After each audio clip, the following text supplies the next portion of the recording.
وصفتنا اليوم مميزة جدا، وصفة سعودية بامتياز. هنعمل مع بعض ألذ وأطيب كبسة بالدجاج ممكن تعملوها، ورح نعملها على أصولها.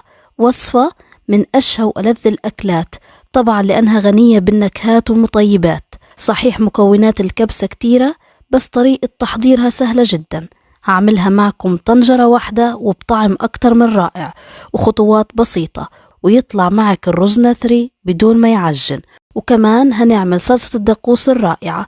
تابعوا الفيديو وتعالوا نشوف طريقة تحضيرها. وقبل ما نبدأ بالوصفة ما تنسوا اللايك والاشتراك بالقناة وتفعيل الجرس حتى يوصلكم كل جديد من وصفاتي أول بأول. بما إنه كتير منكم بيسألوني عن الرز يلي بستخدمه بوصفاتي، اليوم رح أعرفكم عليه. بستخدم رز بسمتي حبة طويلة من شركة عجاوي، ممتاز عن تجربة وحبته حلوة ونثري ما بيعجن أبدا. وطبعا ضروري نستخدم للكبسة رز بسمتي حبة طويلة، أي نوع متعودين عليه، بس أهم شي يكون ممتاز. يلا نبدأ بالوصفة. بطنجرة رح أضيف معلقتين كبار زيت نباتي ومعلقة كبيرة زبدة أو سمنة، وبقلب الزبدة لحتى تذوب تماما. بس تذوب الزبدة بنزل عليها بصلة مفرومة ناعم وبقلب البصل حتى يدبل.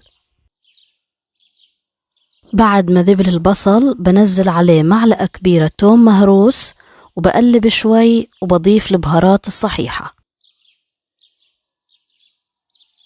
فلفل شطة، لومي، فلفل أخضر حار، قرفة عيدان، قرنفل، ورق غار، وبقلبهم مع البصل حتى ياخد نكهة البهارات. وكمان بدي البهارات تتحمص وتطلع ريحتها.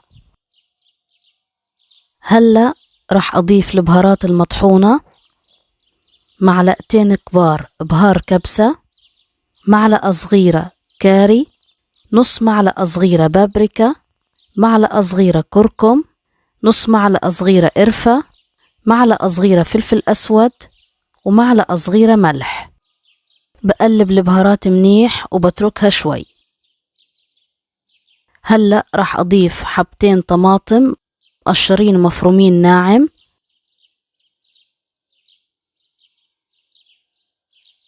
وبضيف جزرتين مبشورين.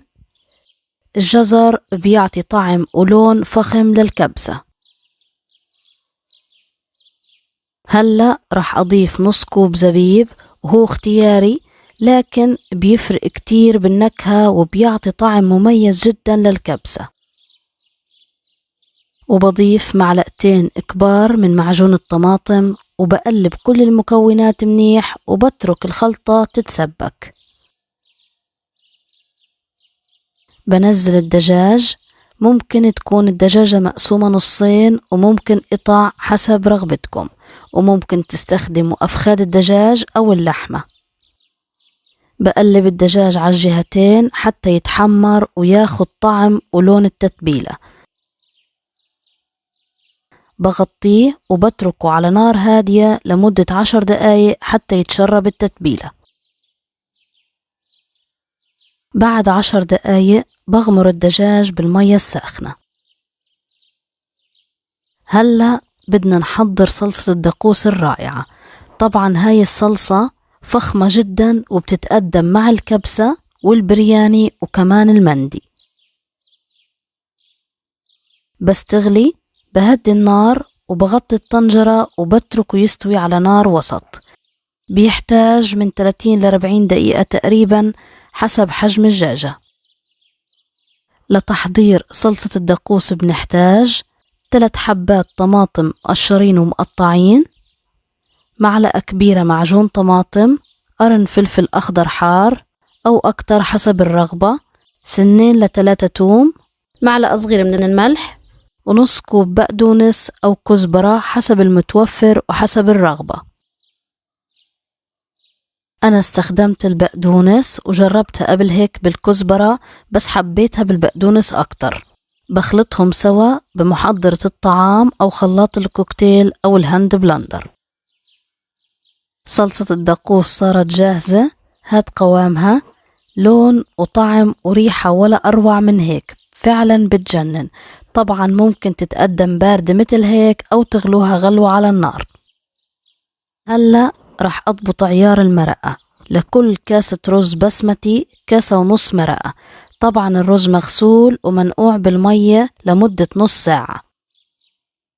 بصفي الرز منيح وبضيفه على المرقة،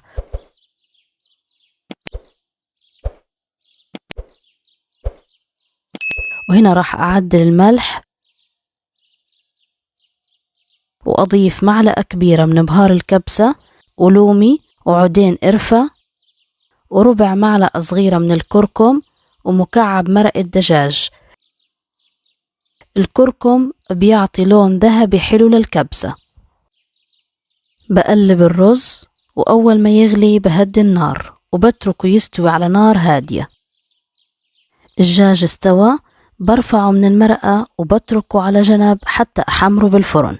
لتحمير الدجاج بنحتاج معلقة كبيرة معجون طماطم، معلقتين كبار من مرقة الكبسة، ونص معلقة صغيرة من البابريكا، ومعلقة صغيرة بهار دجاج. بقلبهم مع بعض وبدهن بهاي الخلطة الدجاج منيح من جميع الجهات وبدخله الفرن حتى أحمره. هاي الخلطة بتعطي لون كتير حلو للدجاج. هنا بلش الرز يتشرب المرقة عندي، شايفين كيف حبات الرز حلوة؟